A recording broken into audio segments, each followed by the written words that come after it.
Showtime. Hello, everyone. Welcome to Hardfire Media Liberal Conversations, a series of screen media programs we are doing to discuss current events and to help us get through this unique time of lockdown and unprecedented state exercise of power in certain places. The idea for this series comes from classical liberalism, which is based on free speech, freedom of religion, and equal rights under law. These discussions are available on our Hardfire YouTube channel. This is our 8th liberal discussion. My name is Cameron Weber. I'm an economist and historian and the producer of Hardfire Media. And this is our liberal discussions conversation during the national emergency. Last week, we introduced the concept of the shallow us versus them politics in the depersonalized, imagined nation state, something we have referred to as a false dichotomy, the us versus them cartel two-party political system. Now we are going to get into more on the protests. Today's topic, the protests. Second part on the protests, Mandarin, and this is Cantonese, which is going on in protests in China. Today, and I'll start upper left-hand corner, we've got Brett, and if you want to know more about us, who's appearing on the show, you can see our previous episodes. Today we'll do more content and not so much introduction. In the upper left-hand corner, we have Bradley Moorer from Queens, John Clifton from Queens, New York, Francisco Aldape from Brooklyn, New York, Derek Sacerdote from Brooklyn, New York, and I'm in Brooklyn. We're all in different parts of Brooklyn and all in different parts of Queens. And we also have Starchild from San Francisco. Are you still there? I am here. All right. For more information on our guests, please see our previous show. Thank you for participation on today's show. Thank you for coming. Thank you. Thank you. Freedom. Good to be here. Yeah, appreciate it. So, like I said, I'm feeling a little bit of the coronavirus, but the show must go on. And we got Greg Smith from Australia has not joined us.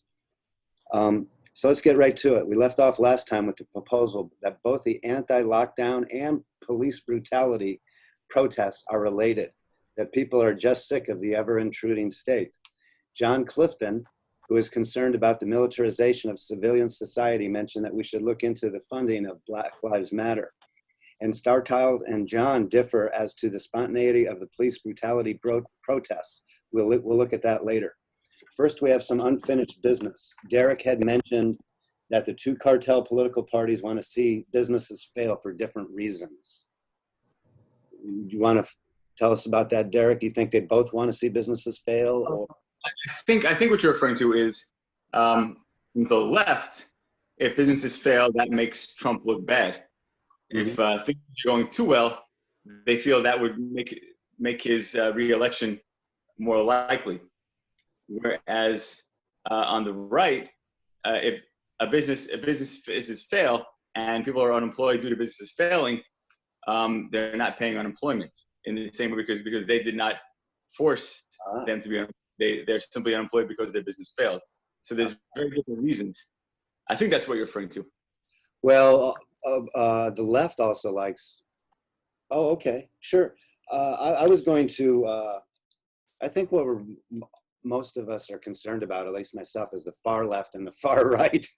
It seems like the people stuck in the middle are stuck in the middle. Here's the gig work dissolves in puddle of red ink from the New York Times. Gig work dissolves in a puddle of red ink. New York Times, May 8th. And you'll see I've circled May 8th? May 8th. Uber and Lyft and Airbnb. And I've been studying this stuff for a while. Airbnb, Uber, and Lyft are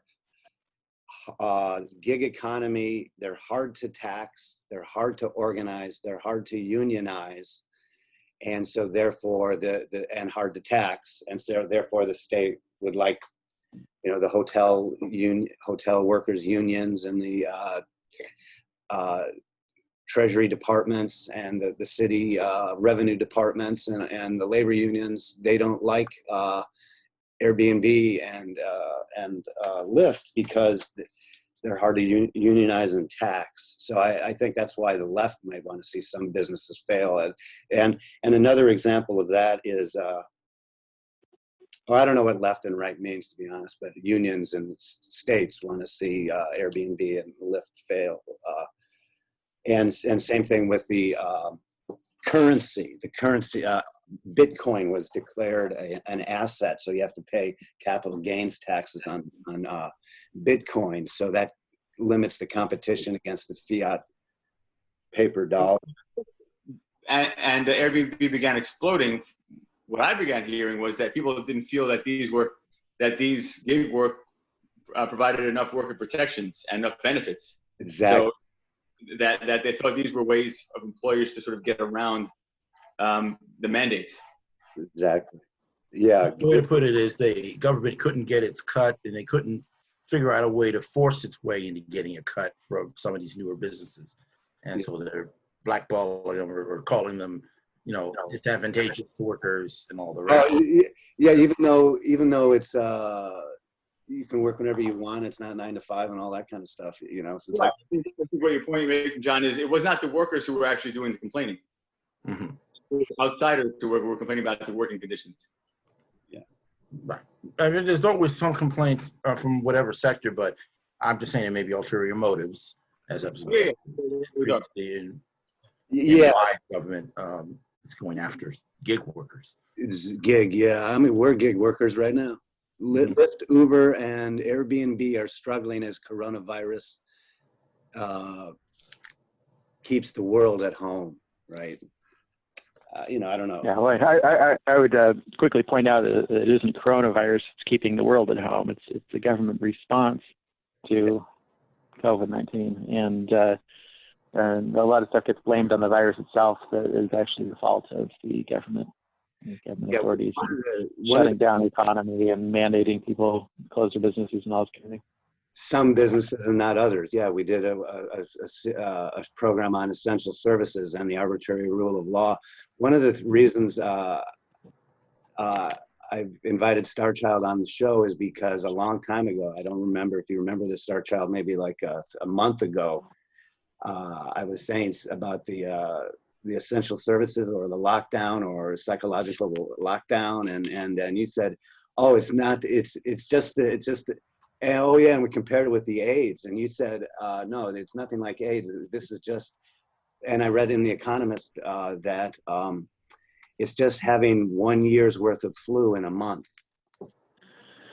Yeah, well, it is a worse than usual case of flu, I would say. I mean, right now, the latest I heard, and this was just like a day or two, it was reported that worldwide deaths from the coronavirus are up to, I think they said like 490,000.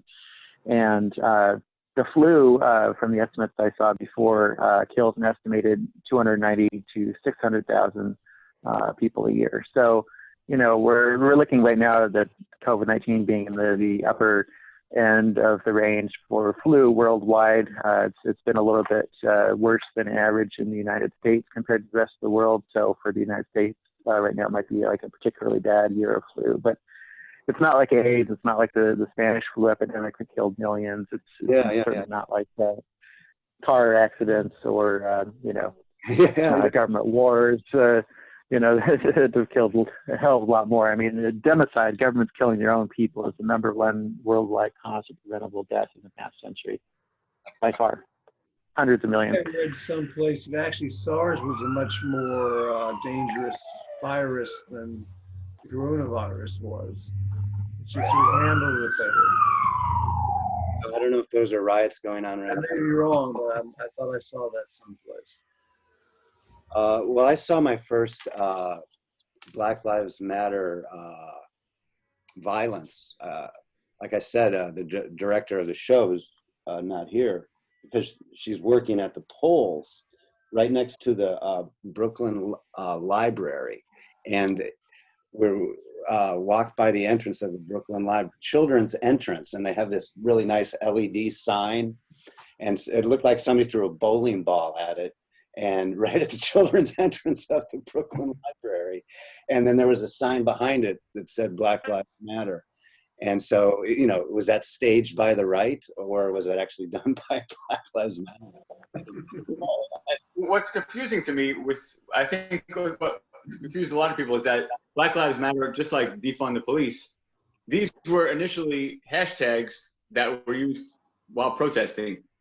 And then from being hashtags, they became, now we think of them as organizations and movements. So we got to be clear what we're talking about. We're talking about people who simply use the hashtag as a way to get their message across, or are they the official organization associated with that hashtag?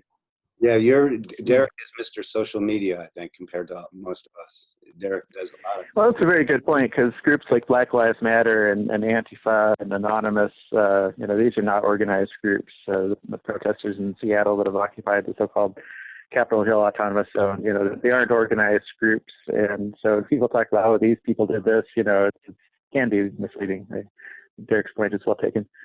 You and John are going to have a discussion on that once we cover these preliminaries here. Let's see. Let's see. The lack of monetary competition has helped allow the decade-long easy money, which has allowed the U.S. government to double the debt in 5 years by paying below-market interest rates on bonds. This has allowed the state to declare some businesses essential, mostly services provided the state and large firms with political connections. And we talked about the corporatization, the potential corporatism like Italy in the 1930s that this could lead to, and then bail out certain businesses while passing on debt to those yet born under our supposed democracy. It was actually Mussolini, Italian dictator, who once said that a good name for fascism was corporatism. So that's basically what we're talking about. Pretty much. You know, some political freedom or some economic freedom rather for businesses, but as long as they sort of serve the interests of the state in a broad sense, they're allowed to operate.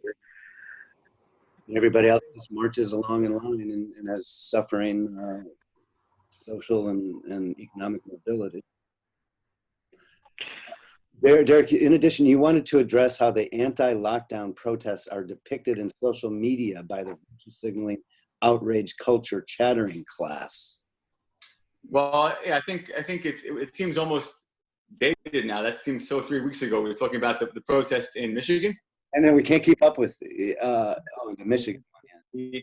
The anti-lockdown protests. Yeah, they were being depicted very harshly on social media as a sort of protest of white privilege. That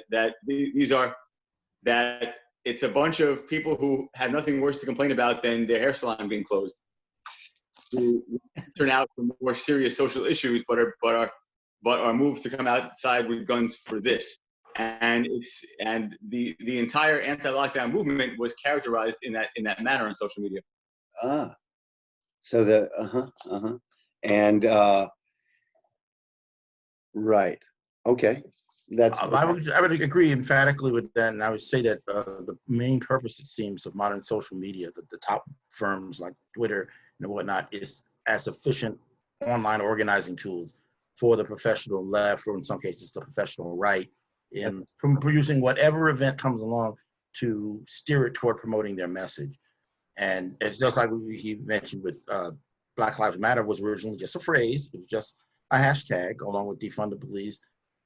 And that's the phrase, or maybe a focus group tested expression that has such widespread popularity in the polls. Yeah. That's not the same thing as the organized professional group, Black Lives Matter, that appropriated the term and is, you know, behind the organization of all these protests and demonstrations.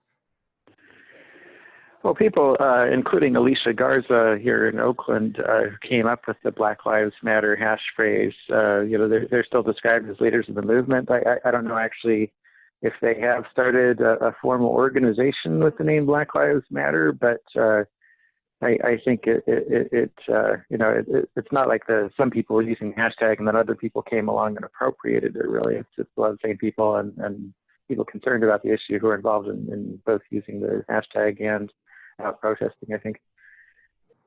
I think there's definitely overlap in that Venn diagram. There's some people who see it as a movement and also an organization.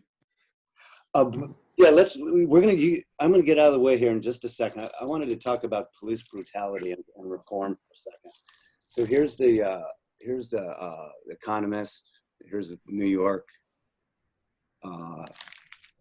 June 6th through the 12th, and I sent John a copy of this. I don't know if you got it on text, but they're talking about, in Chicago, for instance, officers do not have to provide a statement to investigators until 24 hours after a shooting. Jenny Harteau, a former police chief in Minneapolis, complained that the union had union-mandated arbitrators reinstated officers that she wanted to fire. Minneapolis' union skirted a ban that Jacob Frey, the city's mayor, imposed on warrior-style training for police officers. John's concern about militarization. Many blame such training, along with the steady flow of military-style weapons from the Pentagon's surplus weapons giveaways, for fostering police militarization. Among other goodies, the Pentagon's program gave the police department that serves Los Angeles public schools 3 grenade launchers in 2014. The district returned them, though it kept 61 rifles and a mine-resistant armored vehicle. A paper by Political Science found that police militarization fails to enhance public safety while also eroding public trust in the police. That's what I had to say about that. Or the I didn't read that article, but I have been familiar with similar articles over the years. And there's a problem, as I said, with understanding the nature of what a classic liberal or libertarian objection would be to aggressive policing versus the issue of what is causing the current state of turmoil with all the protests and demonstrations. There are cases of Black suspects being overly or over aggressively engaged with by police across the nation. But in terms of total statistic, it's not, in my opinion, a issue of racial division. It's more of an issue of that's where cops are trained, from New York to San Francisco to Minneapolis to Atlanta, and it translates into an overly aggressive response to a suspect.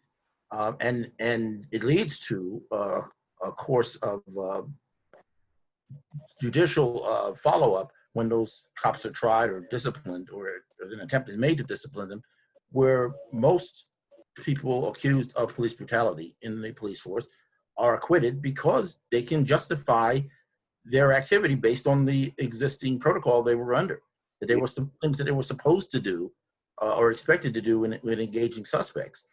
And that we, as people who are supposed to be principally opposed to over-aggressive government or over-large government, should be focusing on that and the over-militarized training protocols that seem to be standing policy with too many police forces across the nation, instead of the left-wing issue of blaming it all on race, or the right-wing issue of deifying cops and saying they never do anything wrong.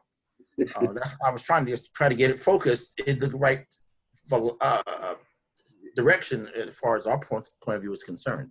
John, last time you said you didn't believe there was any systemic racism in the U.S. Did you say that? I did, and I said that, and based on my understanding again of statistics, but that there are different sets of statistics depending on who's done the research. I know by the Washington Post's own, they have a running database on it, and along with some other organizations like Bureau of Justice and such, that there are roughly like 1,000 to 1,100 incidents each year of armed police attacking and killing suspects that are unarmed. 85% of that, according to the Post's own database and according to the other sources, is armed white officers engaging over aggressively white suspects. Of the 15% that's left, you got, 90% of that is a black officer attacking an unarmed white suspect, and then the last 10% consists of an armed white officer attacking and or killing a black unarmed suspect. Yeah, so you're talking about the police statistics, not society writ large. I know, but that shows you that statistically, in terms of the direct subject we're talking about, I mean, absolute numbers, there's only like around 15 people per year who are black unarmed suspects who are being attacked by the police. But I've seen I thought it was relevant to the discussion. on Facebook. Huh? I've seen 15 in the past week on Facebook. It just seems it's not consistent with the smartphone videos that we've Unarmed seen. black suspect killed by white officers. Yeah. I mean, the key issue there is what category are we talking about? Obviously, there's an issue with 1,100 or so situations every year where cops are killing, unarmed suspects, and you can go through them case by case to find out if it was justified or not, or what the motives were. But I'm saying the fragment of that is racial is small and does not justify designation of the issue as an issue of systemic racism any more than. John, you mentioned the Washington Post a minute ago.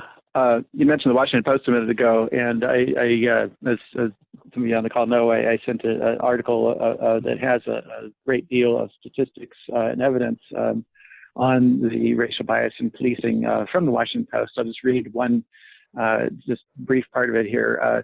It said an August 2019 study published by the National Academy of Sciences based on police shooting databases found that between 2013 and 2018, black men were about 2.5 times more likely than white men to be killed by police, and that black men have a 1 in 1,000 chance of dying at the hands of police. Black women were 1.4 times more likely to be killed than white women. Latino men were 1.3 to 1.4 times more likely to be killed than white men. And it goes on. There's much more in this article by Radley Balka, who's a libertarian, who was published or updated by the Washington Post in June 2020. So, well, I would agree with John that I think that the overall issue here, and it's a worldwide issue, and that is police power, abuse of power. But it does often have a racist, structural racist, as well as classist, anti-poor, that is, component to it. And I don't think we should ignore either of those components, while at the same time, as John was mentioning, the main libertarian point is, power corrupts and power is going to be abused, and we need to cut back government power so it's not abused against people of any race.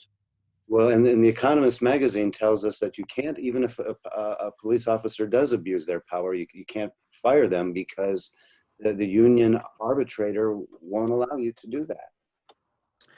We've got some great legislation by Libertarian Congressman Justin Amash, now the first Libertarian member of Congress ever. He's introduced something called the Ending Qualified Immunity Act, which would remove some of this legal protection for police officers and other government agents, which he's got in there as well in the legislation that hasn't been covered much by the media. But I think it's a terrific bill and historic as the first ever piece of libertarian legislation introduced in Congress. So it's HR 7085. I would encourage everyone listening and watching to call your member of Congress or write them both. Tell them to please support Amash's HR 7085. There's also a number of other good police reforms in Congress by Democrats that have been all referred to the House Judiciary Committee along with Amash's bill that are worth supporting, in my opinion, like banning the use of chemical weapons such as tear gas, ending mandatory minimum sentences, and some other good reforms. Great. So, okay, John. Okay, now let's get on to the police brutality protests, Black Lives Matter movement, and the protests. Of course, our current president enjoys inflaming this situation to create the age-old divide and conquer towards getting reelected, and the other party enjoys these protests as they build voter reaction against the incumbent. John and Starchild differ on the spontaneity of the police brutality protests. In the last, you're right, so you differ on the spontaneity of the police brutality protests, and I guess that's our big topic right now. Let's talk about the Black Lives Matter and the anti-brutality protests. How well organized are they? I don't know if this photo reads well as a copy from the what you call it, the Yeah. That's it. That's that's from this Sunday, as we're just taping this after the event. But the Brooklyn Museum had a Black Lives Matter protest. It had like something like 10,000 or so. Where I don't even know how to count the number of people there, but they weren't socially distanced, and they weren't for a large part wearing masks. And I'm saying that's not all people who just like to tweet or retweeted something. That took organization. That took people calling people up, and people were organizing to get there at a particular point. If you look at the history of where Black Lives Matter comes from, or where its money comes from, that's where a lot of this issue of what is this group comes from, where the mystery, that is. Someone pointed out that Black Lives Matter, according to a 990 IRS form from the last time they submitted a tax form to the government, has somebody listed named Robert Barnes as someone who's an executive behind it. And who is Robert Barnes? Nobody knows. He doesn't appear on their website.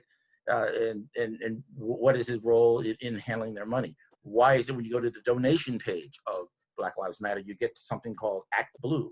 And we research what Act Blue is, and you find out it funds various major campaigns of candidates promoted by the Democratic National Committee. So basically, Black Lives Matter in that regard acts as a money pump to fund the DNC. You look at, well, where did the Project Veritas, which is a conservative Candid Camber type organization, they infiltrated one of the organizations of Antifa and found out that they freely acknowledged that the money coming to Black Lives Matter and Antifa is coming from George Soros and Steyer, one of the Democratic presidential candidates. This implies to me that, as I theorized previously, that it's possible for the same benefactor who's giving them a lot of the structural money they need to operate is operating them separately and telling one group to demonstrate peacefully and the other group to raise mayhem, and tell the mayhem group that, oh, you'll be covered by the peaceful protesters. Whenever somebody complains about the violent disasters going on, somebody will say, oh, well, most of the protesters are peaceful. Because you got the same guy funding both sides in order to create a situation where you can't easily blame the violent group for their actions. That was my theory. Simply to get elected. Well, this all sounds very without understanding how desperately they want to get rid of Trump.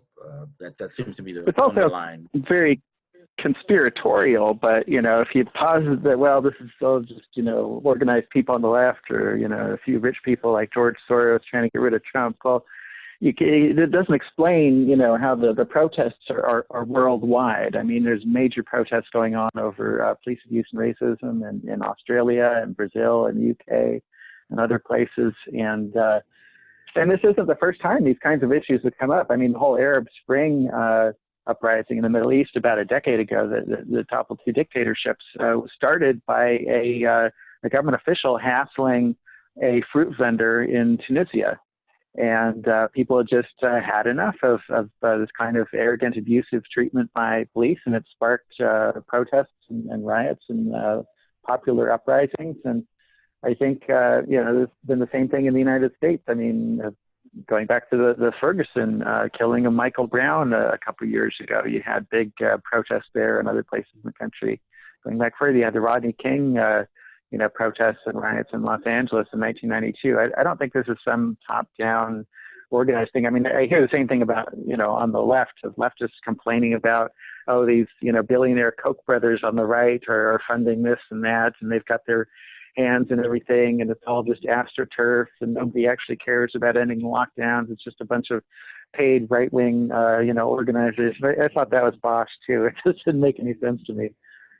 I'm pointing out that the Chauvin incident where the officer knee choked the individual, George Floyd, happened on a Monday, or became big news May 25th. And by the end of that week, you had massive protests going on in 6 or 7 different cities that were extremely well organized simultaneously. And I'm just saying to someone, again, who had organized protests in the past, myself, that you can't do that kind of organization without help. George Soros has tens of billions of dollars, and that's enough to fund a lot of organizations, including around the world, who will take advantage of a local incident that coincides with their, agenda to trigger, a pre-organized riot or demonstration. I tend to think that some of these previous events, whether it was Smollett's attempt to create the atmosphere for a race riot the other year, failed, and as a result, they had to wait until a more believable incident happened in order to do what they did. That's just how I explain how there's this worldwide phenomenon. There are groups and individuals who are waiting for such an event in order to then do a phone tree on a more bigger scale than we can understand some around here, and start. Well, I think that's true for every incident that comes along. I mean, people on all sides of the perspective of the political spectrum try to use all kinds of incidents in order to, get their message out and their pre-existing views. This is not surprising or unique to the Black Lives Matter or anything like that. But on the other hand, when there's something all over the news and a lot of people are upset about it, and rightfully so, it doesn't take a lot of money or organization to get people out in the streets. I mean, it can be very spontaneous. Like in 1979 in San Francisco, or 78, I think, when Harvey Milk was assassinated, the famous gay rights leader, who's a member of the Board of Supervisors here, gays were immediately out in the streets, and there were big riots. A bunch of police cars got smashed. It was not, and that's been very well discussed and documented in the queer liberation movement history, but there was not a lot of top-down organizing. There was spontaneous community anger at what had happened. And Dan White, actually, the incident triggered it was the guy that assassinated Harvey Milk got off basically with a slap on the wrist, and his excuse was he had eaten too many Twinkies. He came down to the Twinkie defense, and people were just outraged that that would be allowed to excuse his killing of somebody. 2 people actually also killed him there. I just want to quickly bring in one other example of what I'm talking about. If you don't have to believe me, you don't have to believe Star Child, you can go to Wikipedia and look up the entry on the Ku Klux Klan or the neo-Nazis in America. Those are clearly, unequivocally white extremist groups. And you can find out that they record the estimated numbers of such groups in the United States. Ku Klux Klan has 3,000 to 6,000 members, depending on whether you believe the ADL's numbers or the Southern Poverty Law Center's numbers. The numbers of neo-Nazis in this country number in the hundreds. In other words, we're only talking about a few thousand people in a country that has 330 million people. That's not an evidence to me of systemic racism. Let me ask this. Well, I think most people that are racist don't necessarily go out and join the neo-Nazis or the Ku Klux Klan as part of an organized group. I don't think. I think a lot of racist practices get incorporated and mixed in with classist practices and others by government. So I don't think it's as simple as just measuring the membership of extremist groups. Right. It's some kind of indicator that there's not that much commitment to go that far to join such groups, and they don't really take up that much of the American landscape to be drafting a theory about them being all over the place. Racists may just feel it's not effective to join the Klan. It's more effective to support Donald Trump. Well, that's only if you want to slander half of the country as being racist extremists, and that's the aim. I'm not saying everybody that supports Trump has that motivation, but I think he does have some support among racists, as some people do on the left. I'm sure Biden has some support among black racists and racists of other groups, but it's not demeaning the motives of everybody who supports Trump by any means, but I don't think it's any big secret or controversy that he's made and said a number of racist things and that attracts support from people with those kind of values and beliefs. So. Okay, and one point I just complete that I didn't finish before was that every year you have lots of car accidents around the country.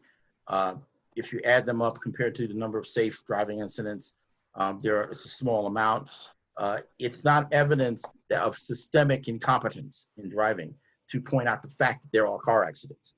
Just so, right. In the same manner, just because there are unequivocally race incidents in this country, including with the police, it does not prove by itself any systemic occurrence of that as an issue. Let me hear from. I would agree with that.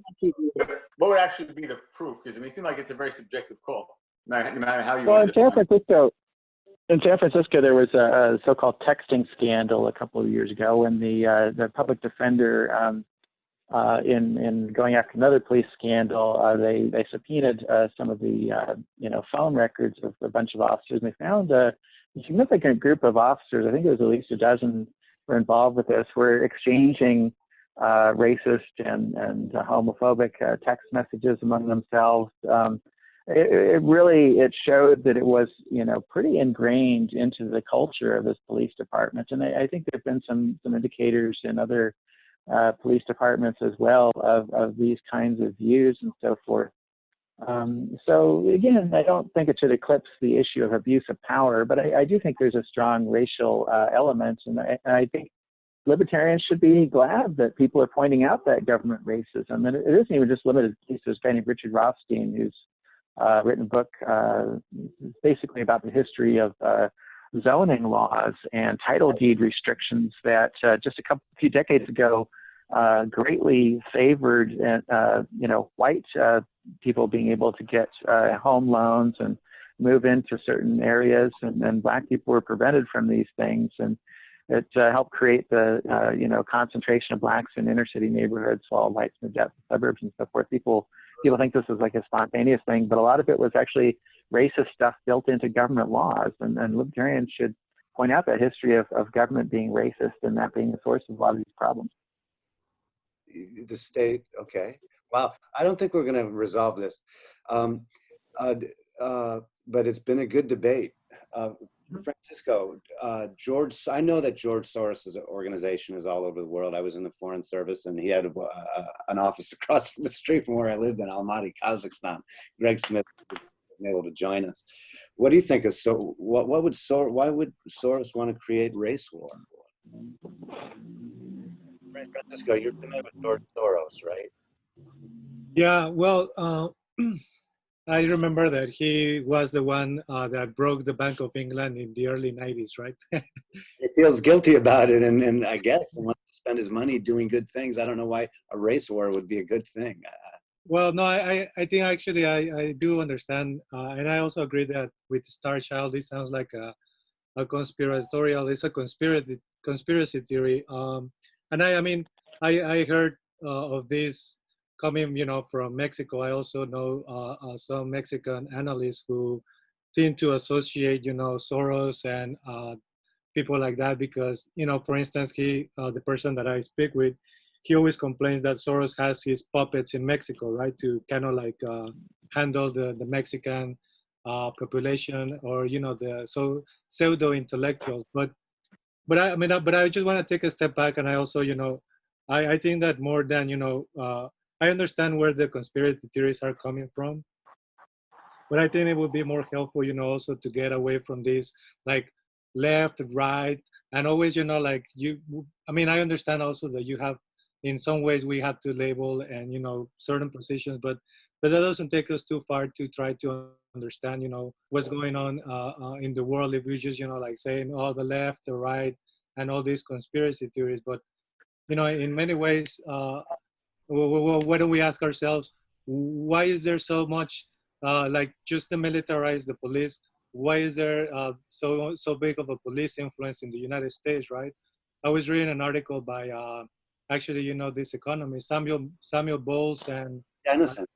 Jayarev, which is, actually the title of the article is "One Nation Under Guard." So, I mean, they raise this issue that, there's been an increase in private security guards as much as, even more than high school teachers in the nation. So why is this, right? You have to, I guess, wonder why the US as a country has so much to be afraid of, to have all these, like security guards, gated communities, policemen all around, the corners. So, I mean, but yeah, I mean, that's just the point that I wanted to make. Yeah. Good. Francis, go ahead. Bradley, do you have anything? We're way over time, so let's just do some No, concluding I'm comments. being educated tonight, which is better than speaking sometimes. So, What do you think of why would somebody want to spend their money to create racial hatred?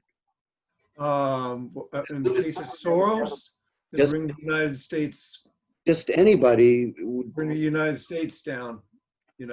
Change the world order. bring the U.S. down. Yeah.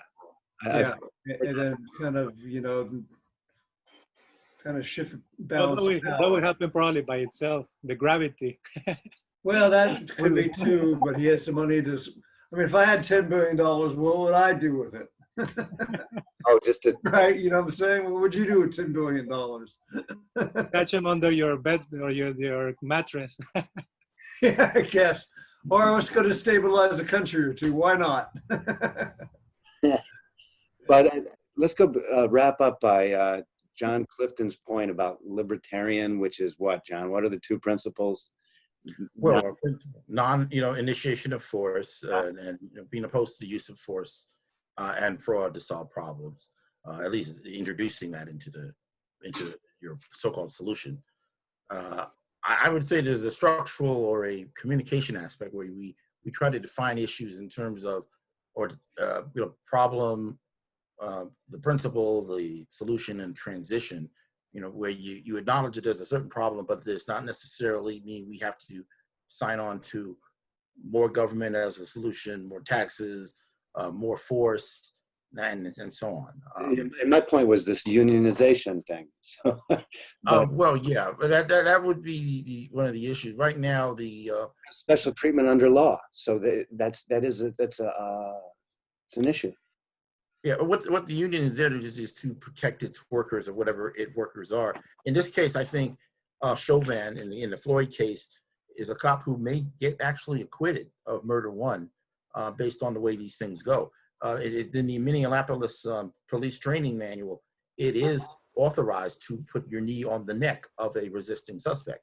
And I think it's going to go to trial, and they're going to say you're guilty of premeditated murder, and the defense attorney is going to say, nope, look at the training manual. It says he could do this, and that's going to create enough reasonable doubt to get an acquittal, just like it does in whatever it is, 90 some other cases where cops are accused of brutality. They can always point to existing procedure that they were following.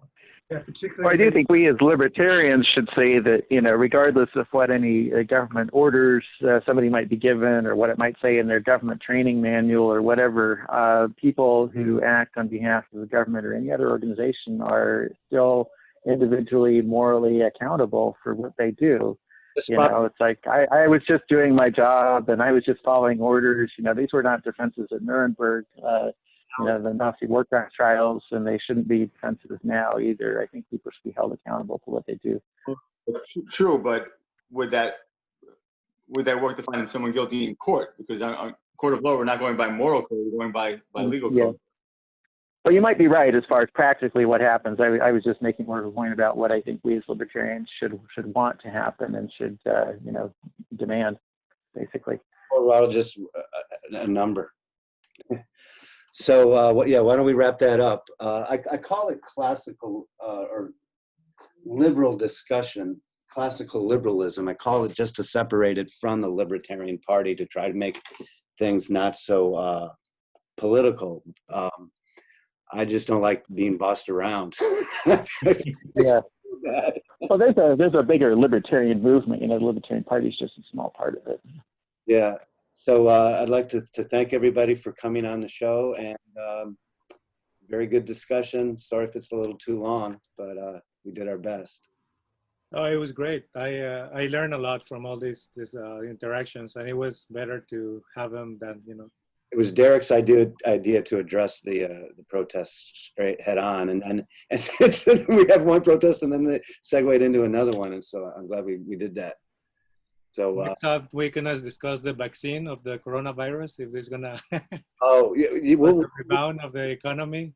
as The economy is reopening now, so long as probably we'll see if coronavirus was all it starts to go down. It starts to go. I think China already started closing their schools again, so there is another yeah lockdown in there. And I don't think we're gonna be teaching physically in the next fall. that's another issue. But as long as Well, I'm happy to do it anytime.